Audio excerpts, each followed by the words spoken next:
అందరికీ నమస్కారం అండి.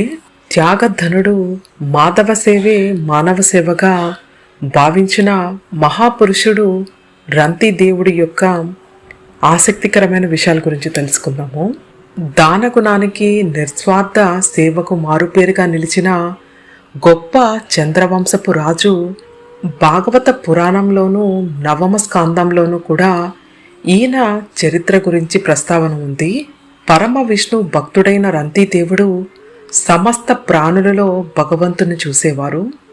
ప్రజలందరినీ సమానంగా చూస్తూ అందరికీ సేవ చేయడంలోనే ఆనందాన్ని అనుభవించేవాడు.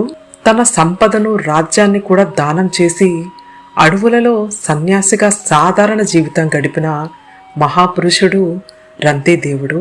అలా దానం చేయడం వల్ల చాలాసార్లు ఆయనకు ఆహారం కూడా దొరకని రోజులు ఉండేవి.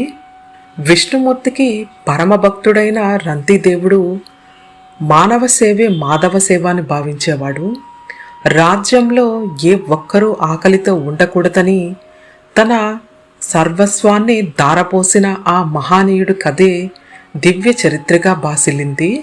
రంతిదేవుడు చేసిన దానాలు లోక కళ్యాణం కోసమే తప్ప కీర్తి ప్రతిష్టల కోసం కాదని, తన వద్దనున్న సంపదను ధనధాన్యాలను నిరుపేదలకు పంచుతూ చివరికి తిండికి కూడా జరుగుబాటు లేని స్థితికి చేరుకున్నాడు.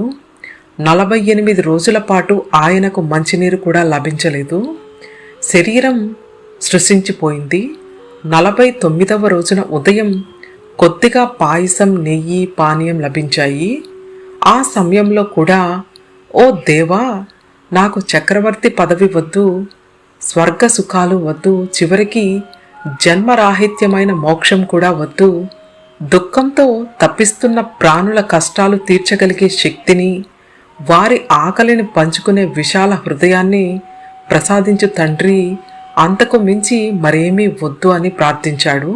తన ఆకలిని తీర్చుకోవడం కంటే పరుల ఆకలిని తీర్చడమే పరమావధిగా భావించిన మహానీయుడు ఆయన. రంతిదేవుడు ఆ పాయసాన్ని తినబోతుండగా ఒక వృద్ధుడు వచ్చి ఆకలి అన్నాడు. రంతిదేవుడు ఆ వృద్ధుడిలో దైవాన్ని దర్శించి సగభాగ ఆహారం సమర్పించాడు. మిగిలినది తినబోతుండగా ఒక బాటసారి యాచించాడు. అతడికి కూడా కొంత పాయసం ఇచ్చాడు. తర్వాత ఒక శ్రామికుడు కొన్ని సునకాలతో వచ్చి, రాజా, ఈ మూగజీవాలు ఆకలితో ఉన్నాయి అన్నాడు. రంతిదేవుడు సంకోచించకుండా మిగిలిన ఆహారాన్ని పంచాడు. ఇక అతడి వద్ద దాహం తీర్చగల నీరు మాత్రమే ఉంది. దప్పికతో గొంతు ఎండిపోయి ప్రాణాలు పోయే స్థితిలో నీళ్లు తాగబోతుండగా ఒక దీనుడు వచ్చి దాహం తీర్చమని శోకతృప్త హృదయంతో ప్రార్థించాడు.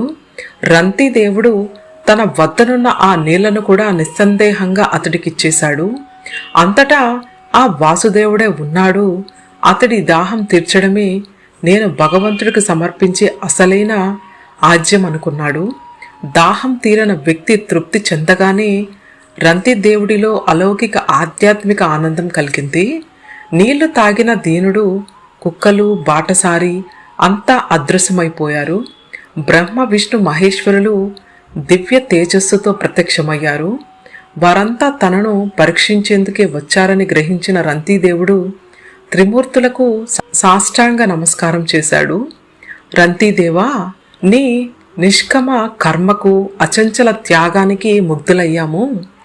ఏ వరం కావాలో కోరుకో అని అన్నాడు. కానీ ఆ మహాత్ముడు వినమ్రంగా, నాకు సంపదలు, సుఖాలు వద్దు, నా మనసు సదా దైవ చింతనతో నిశ్చలంగా ఉండాలి, ఆర్తుల వేదన చూస్తే నేను స్పందించి సాయం చెయ్యగలగాలి అన్నాడు. త్రిమూర్తులు తదాస్తు అన్నారు. తోటివారి కష్టాలను చూసి జాలి చూపితే సరిపోదు, ఆర్ద్రతతో స్పందించి సాయం చెయ్యాలి, అదే నిజమైన దయ అని, అది భగవంతుడికి అత్యంత ప్రీతిపాత్రమైనదని రంతిదేవి కథ ద్వారా తెలుస్తుంది. ఇలా మానవ సేవే మాధవ సేవగా మానవుల్లోనే మాధవుణ్ణి చూసిన రంతిదేవుడు చిరస్మరణీయంగా మన చరిత్రలో నిలిచిపోయారు. పరమ విష్ణు భక్తుడైన రంతిదేవుడు ప్రతి మానవుల్లోనూ విష్ణుని చూసేవారు. విష్ణువుని చూస్తూ ఎంతో అలౌకిక ఆనందాన్ని పొందేవారు. ఓం నమో నారాయణాయ, ఓం నమో భగవతే వాసుదేవాయ, గోవింద హరి గోవింద.